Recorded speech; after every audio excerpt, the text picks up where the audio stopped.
அக்கா இதை யோசனையில் இருக்கிற மாதிரி செடியவே பார்த்துட்டு இருக்கீங்க. ஆமாம்மா, இந்த செடி எனக்கு வந்து ரொம்ப நாளாக வந்து வச்சிருக்கேன். நான் வீட்டில் வைக்க ட்ரை பண்ணியிருக்கேன். அப்போ வந்து வளரவே இல்லை, சரியாகவே வளரவே இல்லை. அப்புறம் இந்த டைம் வந்து அம்மா வந்து நிறைய கொண்டு கொடுத்தாங்களா, அதுவே நான் கொஞ்சம் கொஞ்சம் தான் பிச்சு பிச்சு அந்த அன்னைக்கு வந்து இந்த மாதிரி பாட்டில் தான் இருந்துச்சு. இப்போ தான் ஆர்டர் பண்ணியிருக்கேன், மீஷோவில் ஆர்டர் பண்ணியிருக்கேன். இந்த பாட்டிலுக்குள்ளே போட்டு இந்த மாதிரி வேறு இருக்கு, வேறு வந்துருக்கியா.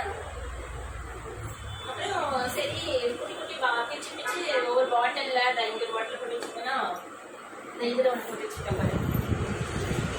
இதே மாதிரி இப்போ தான் வேறு வந்துச்சு. ஆனால் பாரு இதில் இருக்க இலை பாரு நல்லா ஃப்ரெஷ்ஷாக அழகாக தான் இருக்குது.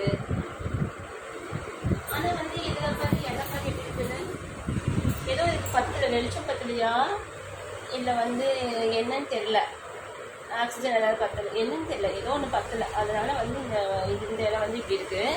இதான் இங்கே ஒன்று இருக்கா, இது வேறு இப்போ தான் வந்திருக்கு இந்த செடியிலையும்.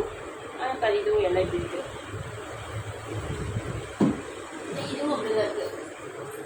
எப்போலேருந்து உங்களுக்கு செடி வளர்க்கணும்னு ஆசை வந்தது? எனக்கு ஃபர்ஸ்ட் வந்து எங்கள் அப்பா வந்து வீட்டை சுற்றி சுற்றி நம்ம குறைச்சிட்டு இருக்கும்போது வீடு இருக்குதுன்னா வீட்டை சுற்றி ஃபுல்லாக செடியாக தான் வச்சுருப்பாங்க. நிறைய பூக்கள் செடி நிறைய வச்சுருப்பாங்க.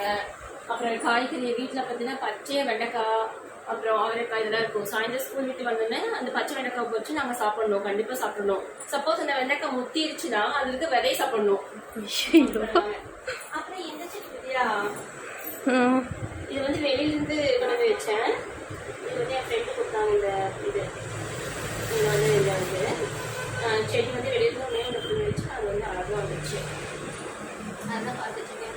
ஆனால் அழகாக இருக்கு, உள்ள செடி வச்சா அழகாக இருக்கு. ஆனால் ஒரு சிலதெல்லாம் உள்ள வச்சா சரியாக வர்றதில்லை.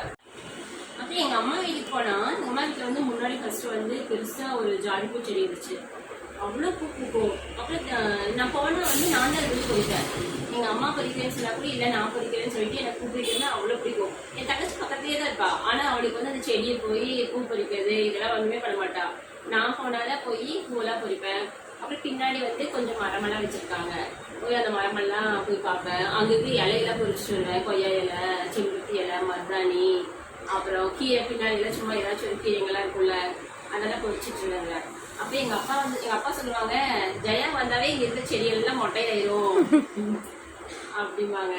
அந்த மாதிரி எனக்கு வந்து இந்த வீட்டில் வளர்க்குற செடி அதுலேருந்து வர பூ காய் இதெல்லாம் வந்து எனக்கு ரொம்ப பிடிக்கும். நாங்கள் பொள்ளாச்சியில் இருக்கும்போது அங்கே ஃபுல்லாகவே இதுதான் இருக்கும், தோட்டம் தான் இருக்குமா. வீட்டுக்கு பின்னாடியே பார்த்தீங்கன்னா சோளக்காடு இருக்கும், கடலை போட்டிருப்பாங்க, அந்த மாதிரிலாம் இருக்கும். அப்புறம் கொஞ்சம் தள்ளி ஒரு பக்கத்தில் போனோம்னா ஒரு தோட்டத்தில் வந்து ரோஸ் செடி வச்சுருப்பாங்க, கொய்யா மரம் வச்சுருப்பாங்க.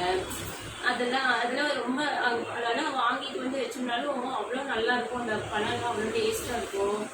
அதெல்லாம் அப்படிலாம் பார்த்ததுனாலே என்னன்னு தெரியல, எனக்கு இப்போ வந்து அந்த செடியெல்லாம் வைக்கிறது ரொம்ப பிடிக்கும். ஏன்னா வீட்டில் வந்து நான் கொஞ்சம் மெயின்டைன் பண்ண மாட்டேன், டைம் இருக்காதா, நைட் லேட்டாக வீட்டுக்கு போகிறேன்னா இல்லை காலையிலையும் வேலையே சரியாக இருக்கும். அதனால வீட்டில் என்னால் மெயின்டைன் பண்ண முடியல. அதனால ஏதோ இங்கே கொஞ்சம் கொஞ்சம் வச்சேன். ஆனால் இங்கேயும் வந்து ஏதாவது மாடி கழிச்சிடும், அப்புறம் காஞ்சி போயிடுது. அதனால இங்கே பெருசாக வைக்க முடியல. அதனால சோகமாயிட்டீங்களா? ஆமாம்.